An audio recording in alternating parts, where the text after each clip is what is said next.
Magandang araw mga kaibigan. Pag-usapan natin ngayon ang update tungkol sa pagdinig ng kaso ni Pangulong Duterte, Tatay Digong natin sa ICC sa Netherlands. So this is isang good news at the same time medyo may pagka-bad news. Bakit bad news? Kasi madidelay yung trial. Kaya lang good news dahil ang prosecution nahihirapan sila maghanap ng testigo at humihingi ng extension. May deadline na isinet ng mga judges, humingi sila ng extension. So, ano ibig sabihin nun? Tungkol sa pag-present ng witnesses, hirap na hirap sila. Madili lang trial. Okay, ito. Post ni Cresset Laureta Chu o Kipi Chu.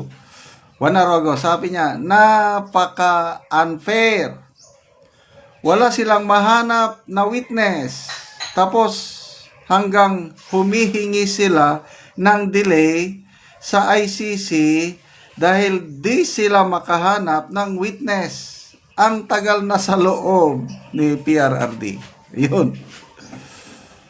So, isinare ni Kipichu ang post ni Darwin Cañete. Sabi niya, translation, hirap maghanap. Attorney Conte. Nung una si Attorney Conte, ang title niya is ICC Assistant to Counsel. Nakadikit yung ICC palagi. Akala ko talagang high class na abogada dahil ICC. Yung pala, hindi ni-recognize ng ICC. Ngayon, ano na lang, nawala yung ICC. Ano na lang siya? Counsel of Alleged EGK Victims. Ganun na lang ang title niya ngayon. Ito, Manila Times na post.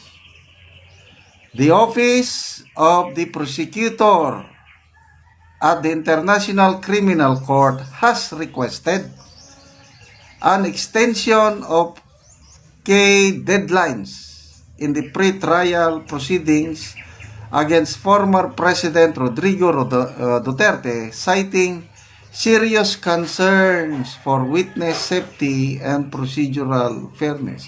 Anong safety? Ano? Di ba nakakatawa? Wala nang kapangyarihan. Si Tatay Digong nakakulong.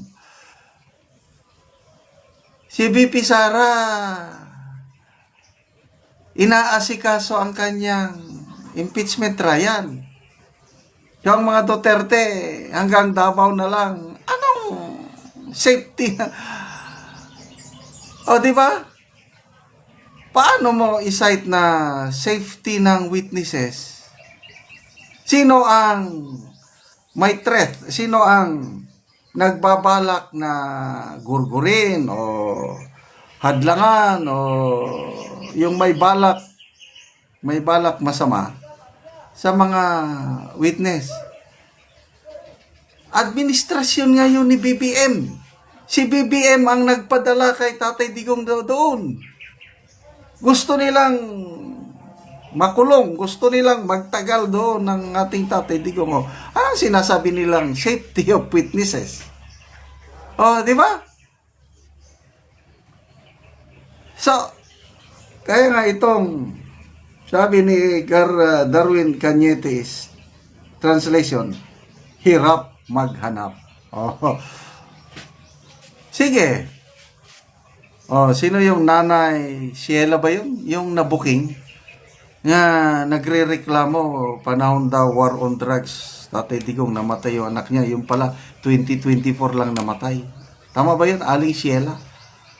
Ayan, nabubuking sila ngayon. Wala na silang Nung una, umalma sila yung dapat magpakita ng ID o passport, official ID. Wala daw, mahirap lang daw. Unfair daw yun. Injustice daw yun. Ano ba naman if you are a Filipino citizen, lalo mahirap ka, may ID ka dahil hindi ka makatanggap ng ayuda, lalo na nung pandemic kung wala kang ID. So ano yung sabi na hindi mahirapan sila mag-ID dahil mahirap lang? Malayo sa katotohanan. Okay, so magbasa tayo ng mga comments. Kipicho, sabi niya, meanwhile, while we're out here living our lives, PRRD has lost weight and the mental anguish of being isolated is taking a toll on him. Yun, nakakaawa ang ating tatay. It's the unspoken thing you will hear with your heart among all the interviews. PRRD is getting more restless and even discombobulated. Wala pang witness pinadala nyo sa ICC. Yun lang, nahirapan sila. So, pabor kay Tatay Digong dahil kung walang mag-witness, ay di, absuelto ang kaso. Kaya lang, mas lalong magtatagal si Tatay Digong doon. Hanggang kailan sila maka-produce ng witness. So, reply, magbasa tayo.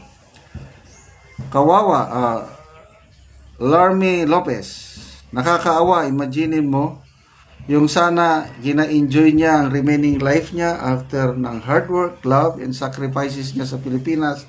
Samantalang yung totoong kriminal, enjoy na enjoy sa life ngayon. Anyway, sabi nga ni Tatay Digong, this is my destiny to sacrifice for my country. Ituloy na lang natin ang ating dasal sa ating minamahal na tatay na comfort from God. Yes, there's nothing impossible with God.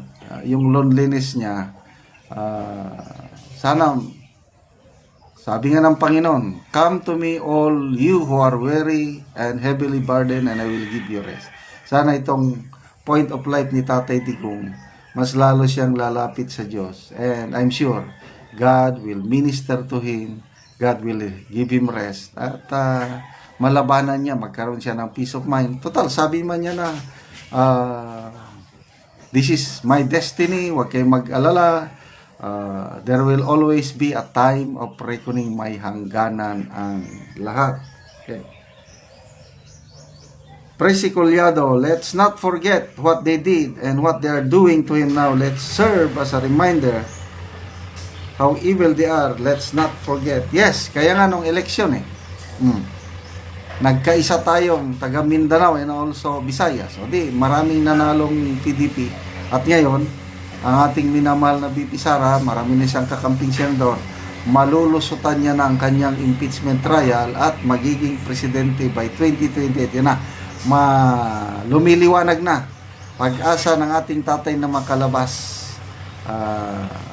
Hopefully, hindi na abutin ng 2028. So sana hindi pagbigyan ng ICC judges itong hiling na i-postpone. Kasi wala silang witness eh. O sana i-dismiss na yung kaso dahil walang witness. Let's pray.